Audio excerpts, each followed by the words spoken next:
Buenos días, hoy hablaremos sobre los años comprendidos entre 2000 y 2013. Comenzaremos hablando de los conceptos de ecologismo y arte, los dos vinculados. Esta suma de conceptos nos lleva a un tipo de arte que posee unos temas ecológicos y que trata con respeto al medio natural. Este conocido como arte ambiental tiene unas características que serían una gran conciencia sobre la fragilidad de la naturaleza, haciendo la producción de arte en un lugar, pero siendo respetuosos. Sería el de la preocupación por los fenómenos naturales. Este arte, por lo tanto, sería un arte interdisciplinar y serviría para ilustrar de manera científica ciertos aspectos de la naturaleza. Otra de las características de este arte son las obras verdes, entre comillas. ¿Por qué verdes? Porque no contaminan y porque son biodegradables, siendo completamente respetuosas con el medio ambiente. Otra de las características, y para mí es la principal, es el uso completo de materiales naturales, como por ejemplo plumas, piedras o hojas. ¿A qué nos lleva el uso de estos materiales? A que la obra tenga una temporalidad muy baja, pero que a cambio no sea completamente respetuosa con el medio ambiente. No produzcamos ningún tipo de agresión realizándola. El arte ambiental se comenzó a popularizar a final de la década de los 70, principalmente en el ámbito de la escultura, y podemos ver el Specific Site Art, sería arte en un lugar concreto, sería el Land Art o el arte pro beta. El Land Art rechaza la contaminación, por ejemplo, de Robert Smithson. Podemos ver en pantalla como una de sus obras, conocida como Spiral Jetty, sí que es muy visual, sí que es muy bonita, pero destrozó parte de esta costa. Hablemos de uno de los grandes personajes del arte ambiental, conocido como Andy Goldsworthy. Este escultor es caracterizado por hacer esculturas en los bosques, por utilizar exclusivamente material del entorno, a que lleva lo que he comentado anteriormente, que tenga una temporalidad muy baja, porque el material se degrada, pero a cambio no realiza ningún tipo de impacto en el medio ambiente. Lo que buscaba este escultor, entre otras cosas, era potenciar la reforestación de manera respetuosa y la sensibilización de los espectadores de su arte respecto al medio ambiente. Podemos ver, por ejemplo, en la parte central de la pantalla, Millennium Cave, una de sus obras. A continuación os dejo un pequeño vídeo para que podáis observar el arte.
Continuemos hablando del arte, de un concepto que por desgracia últimamente ha sido noticia. Este sería el del Islam radical. Todo viene de un versículo del Corán que hace un llamamiento a combatir las estatuas, porque a través de ellas se hace una idolatría y esto está rechazado por el Corán. En el año 2014, un poco más del 2013, pero es un tema que se tiene que tratar, podemos ver la creación del Estado Islámico, o por culpa, mejor dicho, de Estado Islámico, destrucción del patrimonio. Destrucción del patrimonio milenario localizado en tres puntos que serían Siria, Irak y Libia. La UNESCO, esta organización internacional, hizo una declaración condenando estos actos y tildándolos, nombrándolos crímenes contra la humanidad.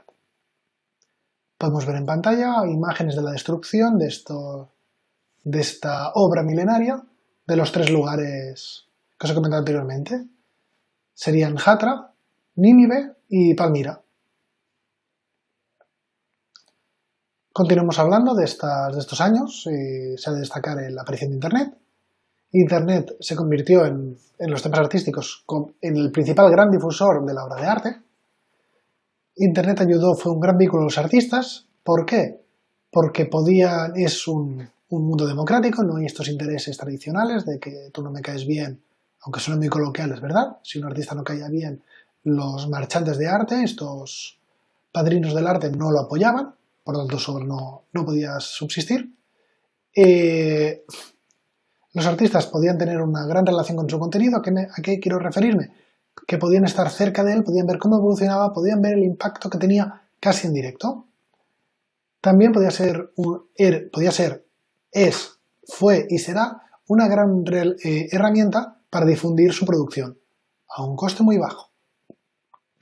El arte que nos encontramos en la coloquialmente llamada etapa post-internet tiene en cuenta toda una serie de nuevos factores, como son, por ejemplo, la aparición de las redes sociales, la tecnología móvil, este tipo de uso en cualquier momento, en cualquier lugar y en cualquier situación de un aparato con conexión a Internet, y la vigilancia que se puede tener del impacto de su arte, de la difusión, de las reacciones, etc.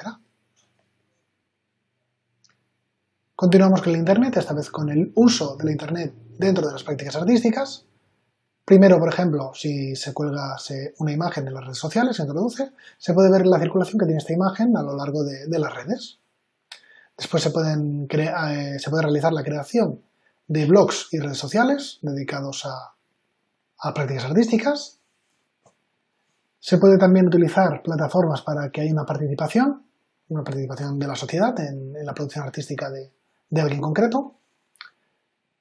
Después se pueden, por ejemplo, crear juegos encarados ¿a qué? A que haya una participación multijugadora, a estudiar, a conocer a las personas, a conocer a los participantes. También se puede utilizar el conocido como microblogging, estas pequeñas dosis de información, estas pequeñas interacciones entre usuarios. También se puede utilizar para hacer una relación entre el conocido como espacio material, que sería el mundo real, y el espacio inmaterial, que sería el mundo irreal. Se puede, por ejemplo, utilizar los recursos de Internet para hacer unas líneas de trabajo alternativas, como serían, por ejemplo, las protestas con direcciones políticas o con intenciones políticas. Se ha de tener muy en cuenta el poder que tiene la red. Se pueden ver los activismos, estas actividades de protesta pero a nivel de Internet, estos conocidos como hackers con buenas finalidades. También se ha de tener en cuenta que Internet tiene libertad de información, se puede publicar lo que se quiera técnicamente en cualquier sentido, sea desagradable, sea ofensivo, esto se ha de tener en cuenta. Y también se han de tener en cuenta estas estrategias parasitarias, estas estrategias en las que ciertos usuarios se aprovechan del trabajo de otros o directamente intentan lucrarse a costa de los demás. Con todo el movimiento de los influencers se pueden ver muchos usuarios que copian canales para monetizarlos y obtener beneficios a costa del trabajo de los demás. Pasemos ahora a hablar de la arquitectura. En esta época se dio la que es conocida como arquitectura estrella. Esta arquitectura buscaba satisfacer un concepto que era el de la distinción, buscaba distinguirse. ¿Cómo buscaba hacer esta distinción? Con una arquitectura que era muy cercana al marketing, estaba muy alejada de las innovaciones, utilizaba aquello que sabía que funcionaba, aquello que sabía que hacía distinguirse, aquello que sabía que funcionaría. Es conocida también por utilizar muchos iconos, por lo tanto se le puede llamar como una arquitectura de iconos. Para ser miembro de la supuesta llamada arquitectura estrella se tenía que ganar el premio Pritzker. Este premio Pritzker nació en 1982 y era concedido a los arquitectos que hacían contribuciones a la humanidad y contribuciones también al entorno. Y aparte de todas estas condiciones tenían que poseer las cualidades de compromiso, visión y talento. Por lo tanto vemos que era un grupo bastante selecto. Hablemos ahora de las características de la arquitectura estrella. Hemos comentado que era iconográfica, que tenía muchos iconos. Estos iconos tienen que ser reconocibles y tienen que tener un diseño y una forma muy característicos. Esta arquitectura también tenía que tener mucha representación mediática para convertirse en un capital simbólico. Capital simbólico me refiero a la ciudad que tuviese un edificio propio de la arquitectura estrella, tenía un bien simbólico que le podía comportar muchos beneficios. Tenían que estar construidas por la conocida como Star System, que eran arquitectos reconocidos internacionalmente, todos ganadores del premio que os acabo de comentar en la diapositiva anterior. Tenían que poseer los edificios de este tipo de arquitectura gran espectacularidad o gran belleza. ¿Para qué? Para que se les pudiese diferenciar del resto. Os he comentado que era la arquitectura estrella, muy selecta, de un grupo muy cerrado. Estos edificios también tenían que tener unos grandes presupuestos, unos presupuestos muy elevados. Si no era caro, no era bueno. Coloquialmente se conocía de esta manera. Después, estos edificios tenían que estar dentro de su contorno descontextualizados, globalizados y globalizadores, que quería decir que tenían que ser conocidos mundialmente y hacer que el lugar donde estaban fuese conocido mundialmente. También estos edificios eran un gran sistema de propaganda, ya que tenían una enorme repercusión. Hablemos de uno de los arquitectos estrellas, sería Frank Gehry. Frank Gehry, la arquitectura de este arquitecto, era eminentemente visual. Se puede considerar puro arte, porque era, primero, plenamente funcional y segundo, porque regeneraba la ciudad. Su gran obra, que la hemos visto en algún tema anterior, es la del Museo Guggenheim de Bilbao. Este museo, podemos ver en la parte inferior de la pantalla, posee formas curvilíneas, se utilizaron planchas de titanio y cortinas de cristal. Podemos ver unos materiales atípicos y una estructura que podemos adivinar como muy cara. En la parte inferior derecha podemos ver a Frank Gehry. Continuemos con la arquitectura, hablemos de otro gran arquitecto, Santiago Calatrava. Lo podemos ver en la parte izquierda de la pantalla. Este personaje sería arquitecto, también sería ingeniero civil y también sería escultor, lo que conlleva que tenga conocimientos sobre técnicas muy diversas, sobre materiales y un largo etcétera. Su especialidad son las grandes estructuras. En la parte inferior de la pantalla podemos ver una de sus obras icónicas de la ciudad de Valencia, que sería la ciudad de las artes y de las ciencias. Hablemos del concepto de high-tech dentro de esta arquitectura. Este concepto ya nos es familiar de otros temas.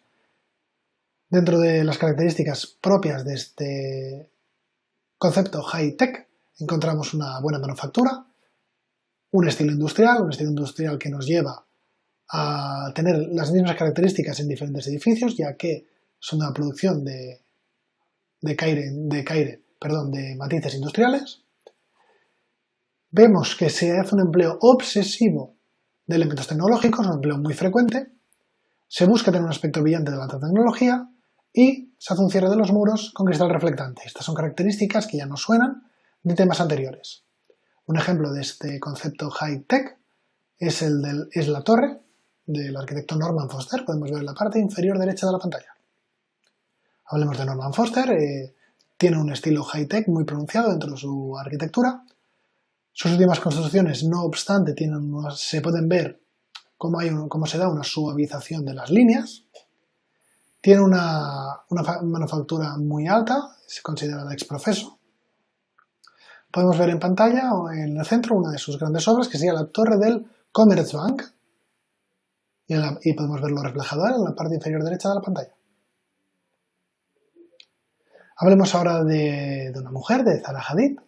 Fue ganadora de numerosísimos premios, muchos premios internacionales relacionados con la arquitectura. Combina en su arquitectura tanto el dibujo como la fantasía, y lo más importante es que los lleva a la realidad. Hace un proceso de creación que empieza en el dibujo, lo hace a través del dibujo. Sus principales obras son el mobiliario urbano, principalmente la gran pieza conocida es el Banco Serac. Es un banco exterior, es considerado una escultura urbana. Busca romper los límites ¿entre qué? Entre la arquitectura y el paisaje. Podemos ver ahora un par de ejemplos de la obra de Zaha Hadid. Una sería una estación de bomberos en la parte superior y la otra sería el conocido como pabellón puente en la parte inferior. Vemos cómo se busca romper, no hacer una integración entre el elemento arquitectónico y la naturaleza, sino que se busca romper las barreras existentes entre ellos. A continuación os dejo un pequeño vídeo de estas grandes obras de la arquitectura.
Hablemos ahora de la tecnología digital. La tecnología digital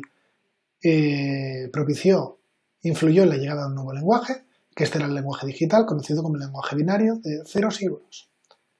También conllevó un cambio del coste, ya que se daba una gran facilidad de producción, lo único que se necesitaba era una posiblemente elevada inversión inicial, pero luego el coste de producción era muy bajo. Y también posibilitaba una gran facilidad de la distribución, ya que esta distribución podía ser completamente inmediata utilizando Internet. La tecnología digital aplicada al cine conlleva la creación de films digitales, la creación fílmica digital. ¿Por qué se caracteriza esta creación? Principalmente por creación de escenas en ordenador. No hace falta un medio físico para crear estas escenas. Se da un nuevo uso, ya que de unas secuencias ya filmadas pueden ser editadas mediante programas de ordenador para ser reutilizadas, lo que conlleva una bajada de costes. También se caracteriza por no haber distinción entre una imagen fotográfica y una imagen digital, gracias a la calidad de la imagen digital. Este proceso de creación es un proceso muy amplio, ya que conlleva secuencias de acción, junto con pintura, junto con procesamiento de imagen, junto con composición, junto con animación, ya sea en 2D o en 3D. Hablemos ahora de la tecnología digital, pero concretamente de la televisión. Se da un proceso de transición entre el formato analógico de la televisión hasta llegar al formato digital, encarnado en las siglas TDT en España, que sería Televisión Digital Terrestre. ¿Qué características tiene o posee la televisión digital? Primero, es una descentralización del poder mediático, se da una ampliación de los canales, se da un gran acceso a muchos medios, se da un gran acceso a mucha gente a esta televisión digital. Se da un aumento en la interactividad. Podemos ver muchos programas que utilizan hashtags para que el espectador interactúe en tiempo real con la emisión. Hablemos ahora de la tecnología digital, pero aplicada a la fotografía. La tecnología digital, lo primero de todo, conlleva una confusión en el término de la fotografía. ¿En qué? Una confusión entre la realidad o la ficción, gracias a el gran poder de edición que se tiene en la época. ¿Qué conlleva también la tecnología derivada a la fotografía? La extinción de dos elementos que se utilizaban hasta entonces, que eran tanto los productos químicos para el revelado de las fotos, como los laboratorios fotográficos encargados de revelar las fotografías. ¿Cómo se materializó esta tecnología digital en la fotografía? Mediante el software, que permitía una máxima edición. Estos programas como el Adobe Photoshop, que podemos ver en pantalla, permiten una edición enorme del material fotográfico. También se materializó en unas impresoras muy potentes que daban una velocidad y una calidad enormes. y en la llegada de mejores cintas o tintas más buenas y toda una variedad de soportes utilizados según la finalidad que se le quiera dar a la imagen. También llegó el gran símbolo de la fotografía moderna, que es la cámara digital. La cámara digital tiene una extensión muy enorme porque tiene unos costes muy bajos, tiene una gran manejabilidad y es muy fácil de usar. También se pueden ver otros nuevos dispositivos. Estos dispositivos toman la forma de los dispositivos móviles. Antes se tenía que llevar una cámara si se querían realizar fotografías. Ahora con un smartphone se pueden realizar fotografías, se pueden editar, se pueden imprimir mediante impresoras wireless, largo, etcétera. Continuemos hablando de la tecnología digital, esta vez relacionada con la música. La tecnología digital lleva a que el sonido se transforme, ya que pasa al idioma digital, que sería el binario.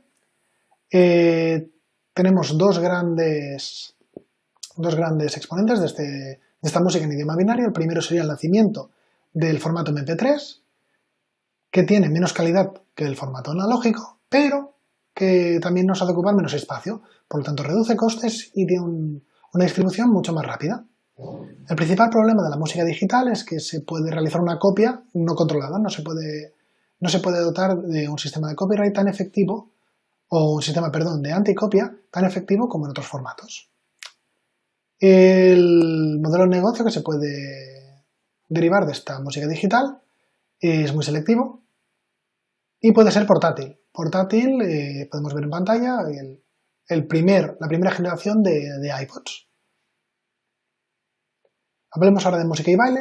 La música electrónica tiene dos grandes características. La primera es que es el nacimiento de la tecnología musical del ámbito electrónico, y la segunda es la llegada de instrumentos electrónicos, como serían la guitarra eléctrica, y también sería la evolución de los componentes que forman los instrumentos relacionados, siempre estos componentes, con esta nueva tecnología digital. Esta nueva tecnología digital, nos proporciona nuevas herramientas musicales que nos permiten expresarnos en el ámbito cultural, en el ámbito musical, de nuevas maneras. Grandes encarnaciones de esta corriente digital, de esta corriente electrónica, serían el hip hop y el dance. En pantalla podemos ver una de las grandes e icónicas guitarras eléctricas, conocida como Les Paul. Continuemos hablando de música y baile, hablemos ahora del hip hop. El hip hop, como hemos podido ver en otros temas, es un movimiento cultural o artístico, nacido en zonas propias de los barrios de color, que serían Harlem y el Bronx, en la ciudad de Nueva York.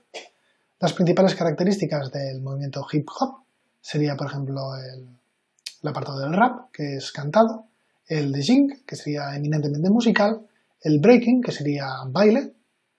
Este baile está caracterizado por no seguir una norma y es parte de la corriente cultural, se mezcla con ella y evoluciona. O el graffiti. El graffiti está relacionado plenamente con la pintura. En pantalla, en la parte inferior derecha, podemos ver un exponente del rap, que sería MC Hero, de Alabama. Hablemos ahora del dance. El dance nació en las calles, conocido como street dance.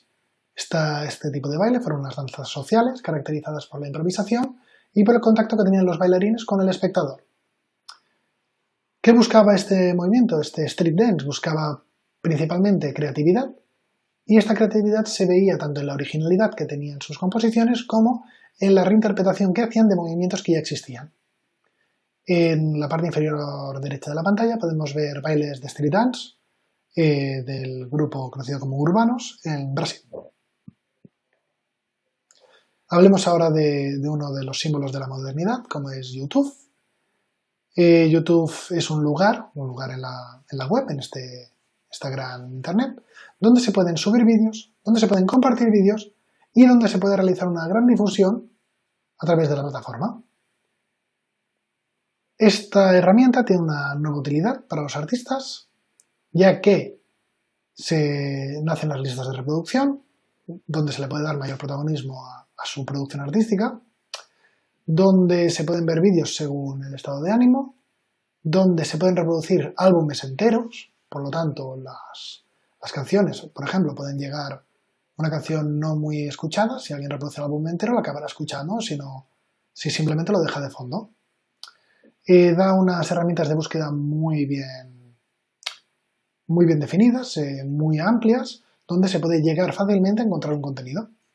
También se da el nacimiento de las listas que se pueden personalizar, motivo por el cual se puede localizar muy fácil un elemento y se puede conservar para reproducirlo las veces que quiera.